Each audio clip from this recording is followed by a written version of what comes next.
Greetings, citizens. Today I would like to discuss risk. I've said a bit about risk previously, but today I would like to focus on it. First, what is risk? Risk is all of the negative possibilities from acting or not acting in a given situation. Okay, that's kind of vague, so what does it really mean? Let's take an example. I'm a trader. I would like to buy a load of iron, transport it to a production facility with a standing order, and sell it. So what are the risks involved? Well, by the time I locate, buy, and transport the iron, the order could already be filled, leaving me with a load of iron and nowhere to sell it. Next is the route between the supplier and the delivery location. It could be being watched by pirates. It could be unmapped. It could just be generally dangerous. If it's a known transport route, it probably is dangerous. Selling the materials itself could be a trap or an unsafe location, and by the time I get to the supply location, they could be out of iron or not have enough to fill the order. I know that sounds rather paranoid, but risk and risk assessment, the method of identifying possible risks in a given situation, is an exercise in exploring all the options. Besides, you're not paranoid if you're right.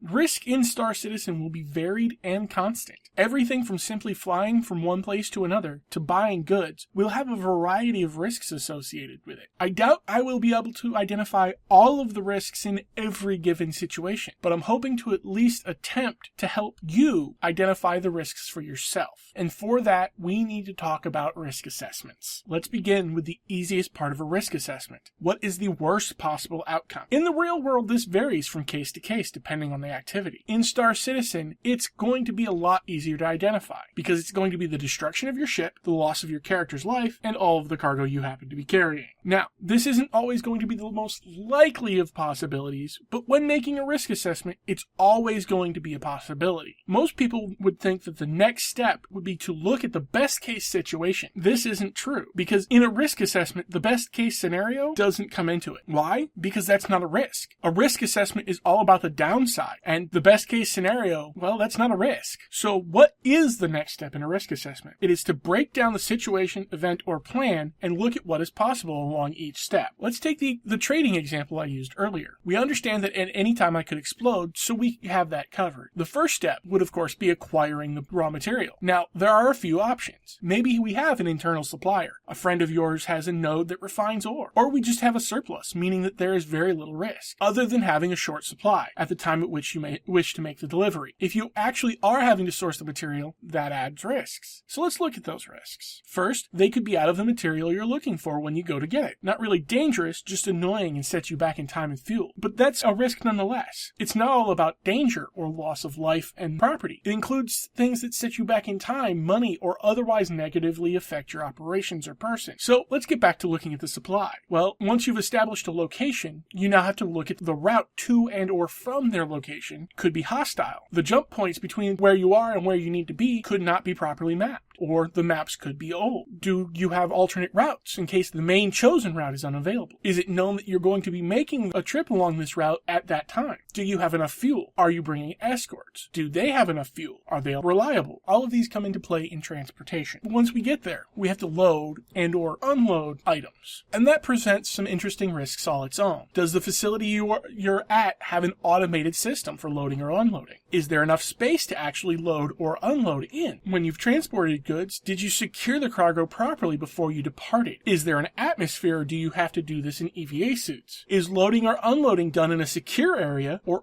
in an open landing pad? Do you have to completely shut down your ship to load or unload? All of these questions talk about the vulnerability that you have to place yourself in when loading or unloading, because you will always be at risk of attack or theft during this time. And of course, there's also the risk of the place you are delivering to or picking up from accepting or making deliveries at this time. They could be undersupplied, not having enough goods for you to pick up. They could be oversupplied when you're delivering and the price has dropped, or are not even accepting cargo at all. The next step in a risk assessment is mitigation. You look at each risk, identify a way to reduce it to an acceptable level of probability. So let's take a few examples. Flying a hull C full of cargo through unsecured space along an unscouted route is very risky. However, flying a hull C full of cargo through secure space with a combat escort along a very well-known route isn't as risky It's still risky, but the risk has been reduced to an acceptable level. This provides a good point. The mitigation stage is where a risk assessment becomes useful to people. By providing a way to reduce the risks you will encounter, or by making them acceptable risks, it allows us to evaluate situations and look at several possible deals and be able to compare them and tell which is more likely to be profitable and thus a better use of your time. Now, you must understand that these risks are not gone. Risks are never gone. They are future events that will happen. The likelihood does change based on how well you're able to mitigate them, but that's not going to remove them entirely. Why? Because the universe really likes to mess with people. No matter how much you plan or how good your assessment is, there are risks that you will not see coming, or risks that you can't account for. But that's life. I know I didn't talk about a lot of exact risks, mainly because those will vary so widely for everyone that I can't tell you your exact risks without knowing the exact situation and what equipment and training you've had. However, I hope that laying out at least a way to identify risks will help you to be a bit more safe and a bit more profitable in the verse. Of course, I could be wrong, but that's another risk, isn't it? Fly safe.